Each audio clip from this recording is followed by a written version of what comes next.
एक थी बुढ़िया, बेहद बूढ़ी, पूरे 90 साल की। एक तो बेचारी को ठीक से दिखाई नहीं पड़ता था, ऊपर से उसकी मुर्गियां चराने वाली लड़की नौकरी छोड़कर भाग गई।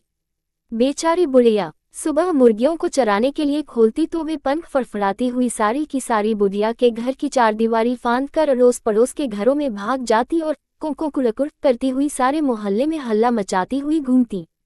कभी वे पड़ोसियों की सब्जियां खा जाती तो कभी पड़ोसी काट कर उन्हीं की सब्जी बना डालते। दोनों ही हालतों में नुकसान बेचारी बुढ़िया का होता।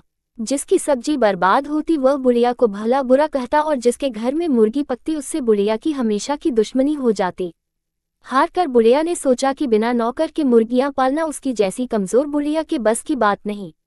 भला वो कहाँ तक डंडा लेकर एक एक मुर्गी हाँकती फिरे, जरा सा काम करने में ही तो उसका दम फूल जाता था। और बुढ़िया निकल पड़ी लाठी टेकती नौकर की तलाश में।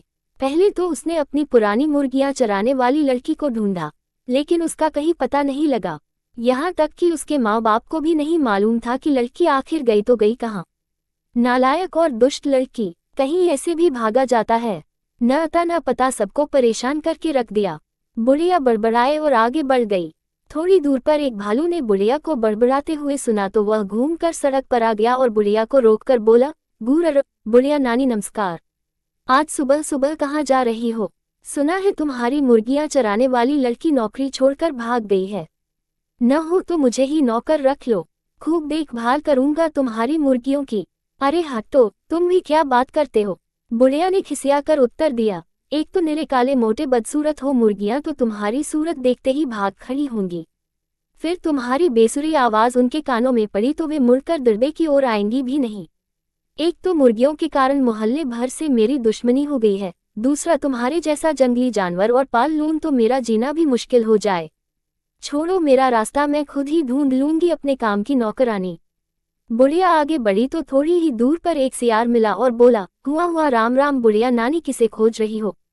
बुढ़िया खिसिया कर बोली, अरे खोज रही हूँ एक भली सी नौकरानी जो मेरी मुर्गियों की देखभाल कर सके। देखो भला, मेरी पुरानी नौकरानी इतनी दुष्ट छोरी निकली कि बिना बताए कहीं भाग गई। अब मैं मुर्गियों की देखभाल कैसे करूं? कोई कायदे की लड़की बताओ जो 100 तक गिनती गिन सके ताकि मेरी 100 मुर्गियों को गिनकर दरबे में बंद कर सके। ये सुनकर सियार बोला, हुआ बुढ़िया नानी, ये कौन सी बड़ी बात है। चलो अभी मैं तुम्हें एक लड़की से मिलवाता हूँ। मेरे पड़ोस में ही रहती है, रोज जंगल के स्कूल में पढ़ने जाती है, इसलिए 100 तक गिनती उसे जरूर आती होगी। अकल भी उसकी खूब अच्छी है, शेर की मौसी है वो, आओ तुम्हें मिलवा ही दूं उससे।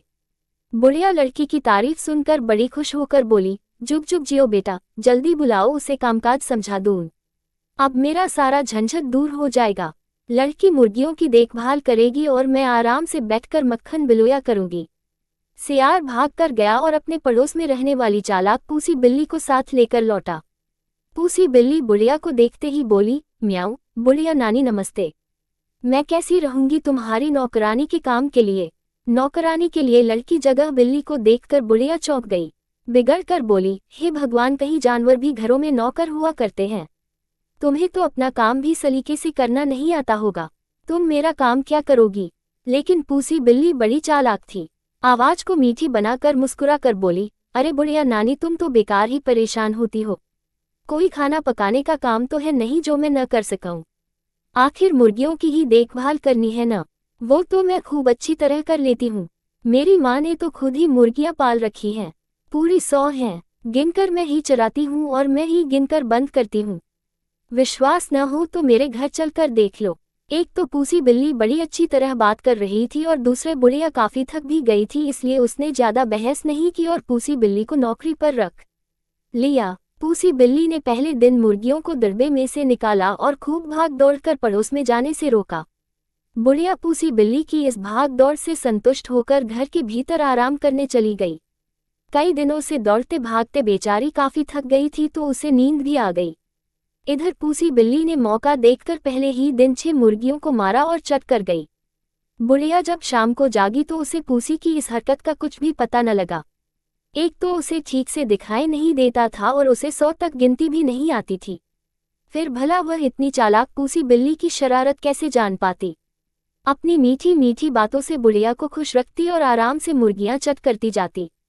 पड़ोसियों से अब बुढ़िया की लड़ाई नहीं होती थी क्योंकि मुर्गियां अब उनके अहाते में घुसकर शोरगुल नहीं करती थी। बुढ़िया को पूसी बिल्ली पर इतना विश्वास हो गया कि उसने मुर्गियों के दरबे की तरफ जाना छोड़ दिया। धीरे धीरे एक दिन ऐसा आया जब दरबे में 20-25 मुर्गियां ही बचीं। उसी समय बुढ़िया भी टहलती हुई उधर ही आ निकली। इतनी कम मुर्गियां देखकर उसने पूसी बिल्ली से पूछा, क्यों रे पूसी, बाकी मुर्गियों को तूने चरने के लिए कहाँ भेज दिया? पूसी बिल्ली ने झट से बात बनाई, अरे और कहाँ भेजूंगी बुढ़िया नानी, सब पहाड़ के ऊपर चली गई हैं। मैंने बहुत बुलाया लेकिन वे इतनी शरारती हैं कि वापस आती ही नहीं। ओह ये शरारती मुर्गियां, बुढ़िया का बड़बड़ाना फिर शुरू हो गया। अभी जाकर देखती हूँ कि ये इतनी ढीठ कैसे हो गई हैं। पहाड़ के ऊपर खुले में घूम रही हैं, कहीं कोई शेर या भेड़िया आ ले गया तो बस। ऊपर पहुंचकर बुढ़िया को मुर्गियां तो नहीं मिली सिर्फ उनकी हड्डियां और पंखों का ढेर। बुढ़िया को समझते देर न लगी कि यह सारी करतूत पूसी बिल्ली की है। वो तेजी से नीचे घर की ओर लौटी। इधर पूसी बिल्ली ने सोचा कि बुढ़िया तो पहाड़ पर गई, अब वहां सिर पकड़ कर रोएगी, जल्दी आएगी नहीं। तब तक क्यों न मैं बची बचाई मुर्गियां भी चट कर लूं। ये सोचकर उसने बाकी मुर्गियों को भी मार डाला। अभी वह बैठी उन्हें खा ही रही थी कि बुढ़िया वापस लौट आई। पूसी बिल्ली को मुर्गियां खाते देखकर वह गुस्से से आग बबूला हो गई और उसने पास पड़ी कोयलों की टोकरी उठाकर पूसी के सिर पर दे मारी। पूसी बिल्ली को चोट तो लगी ही, उसका चमकीला सफेद रंग भी काला हो गया। अपनी बदसूरती को देखकर वह रोने लगी।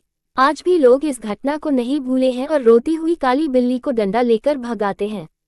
चालाकी का उपयोग बुरे कामों में करने वालों को पूसी बिल्ली जैसा फल भोगना पड़ता है।